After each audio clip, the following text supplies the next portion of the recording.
Have you ever stopped to think about how safety systems can save lives and prevent disasters? It's an intriguing question, isn't it? These systems are so integral to our daily lives, from the humble traffic light that keeps our roads safe to the intricate safety alarms in industries that protect countless workers. They're our silent guardians, operating behind the scenes to prevent accidents and maintain order. But how do they do it? How do they measure up in terms of performance and reliability? To understand this better, we need to dive into the concept of the safety integrity level. So, what exactly is a safety integrity level, or SIL? Well, think of it as a yardstick, a measure of how reliable a safety system is. The SIL is a reflection of the system's performance, specifically in terms of its probability of failure on demand, often shortened to PFD. That's a bit of a mouthful, isn't it? But it's actually quite straightforward. Essentially, it's all about the likelihood of a safety system failing at that crucial moment when it's needed the most. Now, a key thing to remember here is that SIL isn't about the system's overall reliability, but its reliability when the chips are down, when it's called upon to prevent an accident or manage a crisis. Safety integrity levels range from 1 to 4, with 4 being the most reliable. Essentially, the higher the SIL of a system, the less likely it is to fail when needed. Now that we understand what a SIL is, let's delve into its key points.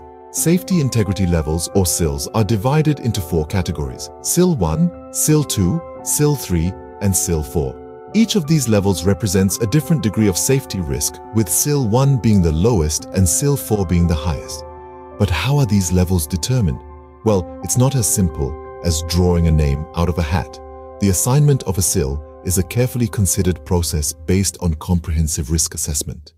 Several factors are taken into account during this assessment, including the severity of a potential incident, the frequency of exposure to the risk, and the possibility of avoiding that risk. Let's break that down a bit. Severity relates to the potential consequences if a system fails. This could range from minor injuries to significant harm or even loss of life. The frequency of exposure refers to how often the system is exposed to the conditions that could lead to a failure. Finally, the possibility of avoiding risk considers whether there are any alternative methods or procedures that could potentially mitigate the risk. It's crucial to understand that a higher SIL doesn't necessarily mean a better system. Instead, each SIL level reflects the amount of risk that can be tolerated.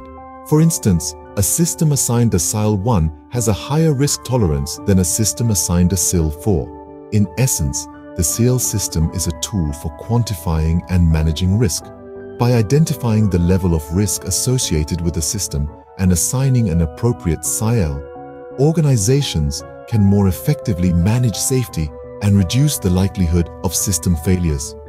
Remember, the main goal of assigning a SIL is to reduce risk to a tolerable level. It's all about ensuring safety while maintaining operational efficiency. After all, a safe working environment is a productive one. And that, dear listeners, is the power of understanding and utilizing safety integrity levels.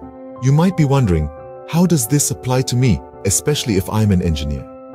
Well, let's delve into that question. In the world of engineering, safety integrity level, or SIL, has a paramount role.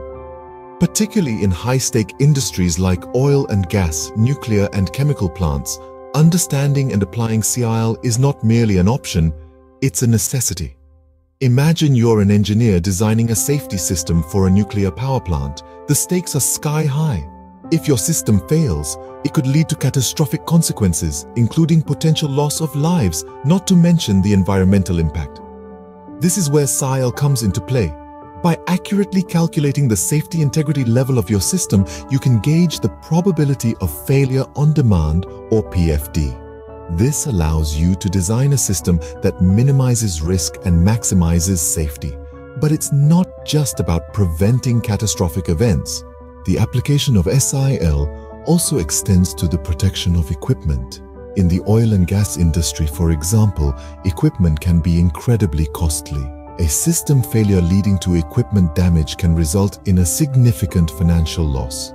By applying SIL, you can help to prevent these damaging failures, saving your company from unnecessary expenditure. And let's not forget the most important aspect, saving lives. In industries where accidents can lead to injury or even loss of life, SIL is an indispensable tool. By designing systems with an appropriate safety integrity level, you're not just fulfilling your role as an engineer, you're also acting as a guardian of safety, ensuring that workers can carry out their tasks without fear of system failure.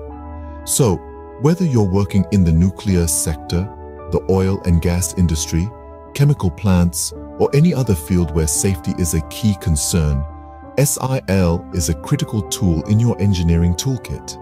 It's not just a theoretical concept, it's a practical approach to minimize risk and ensure safety. As you can see, SIL is not just a theoretical concept, but a crucial tool in ensuring safety in various fields. So we've learned quite a bit about safety integrity levels. As we wrap up our discussion, let's revisit the key points about safety integrity levels, or SIL. This concept is not just an abstract theory, but a practical tool that's integral to the safety of countless systems around us. SIL is a measure of safety system performance, but it's not about counting successes. Rather, it's about quantifying the probability of failure on demand, or PFD. This might seem like a pessimistic perspective, but it's actually a more realistic and practical approach. By focusing on potential failures, engineers can design systems to minimize risks and maximize safety. Recall that there are 4 levels of SIL, from 1 to 4. Each level represents a 10-fold improvement in safety performance, with SIL 4 being the safest. But remember, higher isn't always better. Each level comes with its own costs and complexities, and the appropriate level depends on the specific requirements and risks of each system. In a world where we increasingly rely on complex technologies, SIL provides a crucial framework for ensuring that these systems are as safe as they can be. It's a behind-the-scenes hero, quietly working to reduce risks and save lives. So let's appreciate the importance of this concept, not just for engineers, but for all of us. Next time you come across a safety system, remember the unseen SIL working behind the scenes to keep us safe.